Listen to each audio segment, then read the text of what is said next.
साथियों, आज की ये घटना झांसी की है, जहां पर एक व्यक्ति रात के वक्त अपनी पत्नी को एक वीडियो कॉल करता है। असल में वीडियो कॉल वो अपने बच्चे से बात करने के लिए करता है, उसकी शक्ल देखने के लिए करता है। और दूसरी तरफ जब पत्नी फोन उठाती है तो ये कहती है कि बच्चा अभी सो रहा है। वो वीडियो कॉल में बच्चे को भी दिखाती है कि वो अभी सो रहा है। इसके बाद जैसे ही वो फोन अपनी तरफ घुमाती है, तभी वीडियो कॉल में पति कुछ ऐसा देख लेता है कि उसके होश उड़ जाते हैं। लेकिन इससे पहले वो अपनी पत्नी से कुछ बता पाता, कुछ कह पाता, दूसरी तरफ से फोन कट जाता है। इस घटना के बाद व्यक्ति घबरा जाता है और तत्काल 112 नंबर पर कॉल करता है। उन्हें बताता है कि मेरे घर में कुछ गड़बड़ है। पुलिस फौरन व्यक्ति के बताए पते पर पहुंचती है, जिसके बाद एक बेहद चौंकाने वाली घटना सामने आती है। इस मामले में व्यक्ति ने एक वीडियो भी जारी किया है, जो इस वक्त सोशल मीडिया में काफी ज्यादा वायरल है। असल में साथियों, झांसी के महारानीपुर थाना क्षेत्र की ये घटना है, जहाँ पवन नाम का एक शादीशुदा युवक स्वास्थ्य विभाग में संविदा कर्मी है। वर्तमान में उनकी नौकरी महोबा जिले में है। वहीं उनका 6 साल का एक बेटा भी है और उनकी पत्नी सरकारी स्कूल में क्लर्क है। खबरों की माने तो पवन ने एक वीडियो जारी किया है, जिसमें वो बता रहे हैं कि शुरुआत में पवन की शादीशुदा जिंदगी बढ़िया चल रही थी, जिसके बाद उन्हें एक बेटा भी हुआ। लेकिन कुछ सालों बाद पवन को अपनी पत्नी के चरित्र पर शक होने लगा और फिर अक्टूबर के महीने में एक दिन पवन ने देखा कि उनकी पत्नी फोन पर किसी और व्यक्ति के साथ चैट कर रही है। रंगे हाथ पकड़े जाने के बाद उन्होंने अपनी पत्नी को बहुत समझाने का प्रयास किया, लेकिन उनकी पत्नी गुस्से में आ गई और पवन से कहा कि मेरा शरीर है, मेरी मर्जी है, जो करना है मैं करूं, तुम कौन होते हो रोकने वाले। इस घटना के बाद पवन अपनी पत्नी और बच्चे से अलग रहने लगे। आगे पवन अपने वीडियो में बताते हैं कि एक रात उन्होंने अपने बच्चे को वीडियो कॉल किया। फोन पत्नी ने उठाया। पवन ने कहा कि मुझे अपने बच्चे से बात करनी है। इस पर उनकी पत्नी ने कहा कि वो सो रहा है और उनकी पत्नी ने वीडियो कॉल में ये दिखा दिया कि बच्चा सो रहा है। लेकिन इसके बाद जैसे ही उनकी पत्नी ने फोन घुमाया तो पवन को किसी और दूसरे व्यक्ति के होने का आभास हुआ। उन्हें लगा कि शायद उन्होंने वीडियो कॉल में किसी और व्यक्ति को उनके घर में देखा है। लेकिन इससे पहले कि वो अपनी पत्नी से कुछ कह पाते, दूसरी तरफ से फोन कट गया। फोन कटने के बाद उन्हें समझ में नहीं आ रहा था कि वो करें तो क्या करें। इस बारे में उन्होंने 2 से 3 मिनट तक सोचा और फिर 112 पर कॉल किया। उन्होंने पुलिस को बताया कि उनके मकान में कोई और घुसा है। इस सूचना के बाद पुलिस वहां मकान पर पहुंची और दरवाजा खुलवाने का पूरा प्रयास किया। अब रात का वक्त था, पुलिस लगातार दरवाजा खटखटा रही थी और फिर शोर सुनकर आसपास के लोग भी जाग गए, लेकिन अंदर से किसी ने दरवाजा नहीं खोला। इसके बाद पुलिस ने पवन को फोन लगाया, कहा कि अंदर से कोई दरवाजा नहीं खुल रहा है। पवन ने कहा कि मैं महोबा में हूँ, आप किसी भी तरह से गेट खुलवाइए, क्योंकि हो ना हो मेरे घर में जरूर कोई घुसा है। और फिर काफी देर प्रयास करने के बाद पुलिस ने गेट खुलवा लिया। अब जैसे ही गेट खुला, घर के अंदर से एक शख्स नजर आया। इसके बाद पुलिस ने उस शख्स से पूछताछ शुरू की, लेकिन तब तक मोहल्ले के काफी लोग जमा हो चुके थे। वहीं कुछ इस घटना का वीडियो भी बना रहे थे।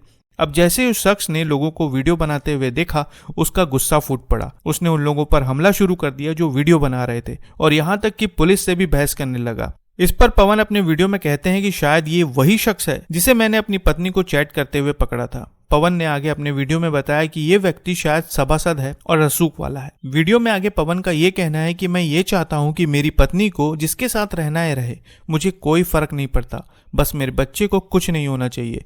मेरा बच्चा मुझे मिल जाए। पत्नी को किसी के साथ नाजायज संबंध रखना है तो रखे। आगे पवन कहते हैं कि अभी तक तो मुझे केवल शक था, लेकिन अब क्लियर हो गया है कि वह ऐसी ही है। उन्होंने अपनी पत्नी पर यह भी आरोप लगाए हैं कि उनकी पत्नी उनके घर वालों को दहेज के मुकदमे में फंसाने की धमकी भी देते आ रही है। पवन का प्रशासन से अनुरोध है कि उनकी विनती को स्वीकार करें और उनकी पत्नी और उस शख्स के खिलाफ कार्रवाई करें ताकि उन्हें न्याय मिल सके। इस पूरी घटना में खबरों के मुताबिक महारानीपुर के पुलिस क्षेत्र अधिकारी रामवीर सिंह का ये कहना है कि सोशल मीडिया के माध्यम से एक वीडियो प्रकाश में आया है, जिसके बारे में पता चला है कि यह वीडियो महारानीपुर थाना क्षेत्र का है, जिसमें एक युवक एक युवती के घर से निकलते हुए दिखाई दे रहा है। इस मामले में 112 पर एक सूचना मिली थी, जिस पर पीआरवी पहुंचकर व्यक्ति को पकड़कर थाने ले आई। इसके बाद युवती ने थाने पर आकर लिखित प्रार्थना पत्र देकर बताया कि उसके पेट में दर्द था और उसने दवा के लिए शख्स को बुलाया था। वायरल वीडियो की जांच की जा रही है और आगे पुलिस की जांच के बाद इस केस में और कई नए राज खुल सकते हैं।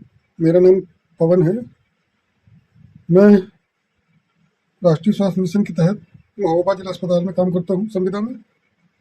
मेरी पत्नी, जिसका नाम रितु वर्मा है, वो जीजीआईसी महारानीपुर में बाबू है। मैंने पिछले साल अक्टूबर की 10 तारीख को अपनी बीवी को किसी के साथ चैट करते हुए पकड़ा था और उसकी चैट देखकर मैंने उसको समझाने का बहुत प्रयास किया था। मेरे समझाने पर उसने कहा था कि मेरा शरीर मेरी मर्जी, मैं चाहे जो करो, तुम होते कौन हो मुझे रोकने वाले। उसके बाद मैं और मेरी पत्नी हम अलग रह रहे थे। कल रात मैंने अपने बच्चे को वीडियो कॉल किया और वीडियो कॉल पे बच्चा मेरा सो रहा था, तो मेरी पत्नी ने बच्चे की शक्ल दिखाई और उसके बाद फ़ोन को जैसे ही घुमाया तो मुझे किसी दूसरे व्यक्ति का आभास हुआ कि कोई दूसरा व्यक्ति खड़ा हुआ है। तो जैसे ही मुझे आभास हुआ, मेरी पत्नी ने फ़ोन कट कर दिया और फ़ोन कट करने के बाद जब फ़ोन कट हो गया तो फिर मैंने काफ़ी सोचा और सोचने के बाद करीब 2 या 3 मिनट के बाद मैंने 112 नंबर पर कॉल कर दिया। 112 नंबर पर कॉल किया, उसके बाद पुलिस पहुंची वहां पे। और पुलिस पहुंचने के बाद जब मेरे किराए के मकान में पहुंची, जो कि मौरानीपुर में है, गांधीगंज में, तो वहाँ उन्होंने दरवाज़ा खुलवाने का काफ़ी प्रयास किया और काफ़ी हल्ला गुल्ला हुआ, जिसके कारण सारे मोहल्ले वाले भी लगभग उठ गए और सभी लोग देखने लगे कि पुलिस क्यों आई हुई है। मैं उस समय महोबा में ड्यूटी पे था। पुलिस वालों ने मुझको फ़ोन किया और कहा कि तुम्हारी पत्नी गेट नहीं खोल रही है। तो मैंने कहा सर मैं तो महोबा में हूँ, अब जैसे भी हो गेट आप खुलवाइए, कोई ना कोई तो मेरे घर में घुसा हुआ है।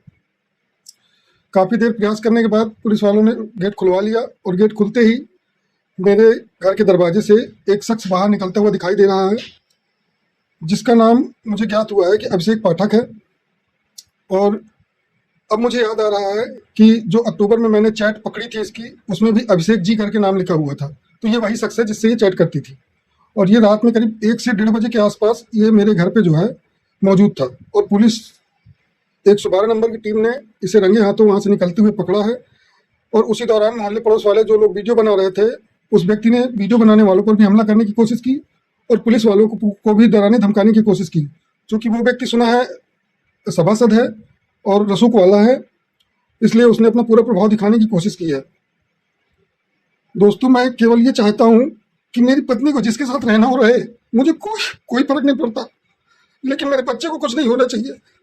मेरा बच्चा मुझे मिल जाए, उसको नाजायज संबंध रखने ही किसी के साथ रखे, क्योंकि अभी तक तो मुझे शक था, अब क्लियर हो गया है कि वो ऐसी ही है। और इसके पहले भी मैं कई बार उसको पकड़ चुका हूँ, रात में किसी न किसी से बात करते हुए कई बार समझा चुका हूँ, हर बार मैंने माफ़ किया है, इग्नोर किया है, लेकिन उसने कभी भी आज तक अपनी गलती नहीं मानी, हमेशा मेरे ऊपर ही प्रेशर बनाती रही।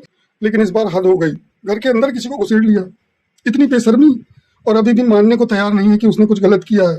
उल्टा मुझे धमकी दे रही है, उल्टा मुझसे कह रही है कि उखाड़ लिया जो उखाड़ना है, और जो उखाड़ना है उखाड़ लो, जो बन पड़े कर लो, अब तो तुम्हें जेल भिजवा के रहूंगी, या तो मैं जेल जाऊंगी तो तुम्हें जेल भिजवा के रहूंगी। मुझे समझ नहीं आ रहा मैंने किया क्या है। अगर मैंने कुछ गलत किया है तो मुझे जेल में डालिए, लेकिन अगर इसने कुछ गलत किया है तो इससे मुझे और मेरे बच्चे को बचाइए। मुझे अब इसके साथ नहीं रहना है, और जो भी फैसला होगा मुझे मंजूर है, लेकिन मुझे अब इसके साथ नहीं रहना है। सोशल मीडिया के माध्यम से एक वीडियो प्रकाश में आया है, जब ज्ञात करने पर पता चला कि थाना मऊरानीपुर का है, गाँव के एक युवक एक युवती के घर से निकलता दिखाई दे रहा है और बर्तन पर सूचना मिली थी, जहां पर मौके पर पीआरबी पहुंच करके उस व्यक्ति को और थाना पुलिस लेकर के आई और वो युवती द्वारा आकर के थाने पर एक लिखित प्रार्थना पत्र दी कि मेरे पेट में दर्द था और मैंने दवा के लिए बुलाया था और मैं इस पर कोई कार्रवाई की आवश्यकता नहीं है। और जो युवक है तो किसी भी पक्ष से किसी भी प्रकार की कोई तहरीर नहीं आई है, और जो वीडियो जिसमें वायरल हो रहा है उसकी जांच की जा रही है। जांच के उपरांत आवश्यक विधिक कार्रवाई की जाएगी।